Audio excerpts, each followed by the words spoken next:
Hello guys! Nandito kami sa Siangka. Nandito kami sa bahay ni BFF. Ayan. Yung best friend namin na yung nakapag-asawa ng Pakistan. So, nandito kami sa bahay nila guys. Namasyal kami. Ayan. So, ito yung bahay nila guys. Dito kami sa Siangka. So, ayan yung baby nila. Ayan. Yung anak ng ko. Yung best friend ko rin. Kami magkasama pumunta dito. So, ayan, nandito kami sa bahay nila. Namasyal. So, nandoon sila. So, nandoon sila sa kusina. Nandoon sila sa kusina. Aga namin umalis doon sa bahay, guys.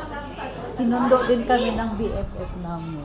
Sinundo kami ni Jazz na. So, nandito kami ngayon. So, upo muna tayo dito. Upo muna tayo dito sa upuan. At least nakapasyal kami dito.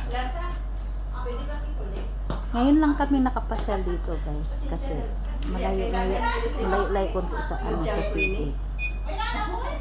Oo, sir. Cellphone mo lang ga.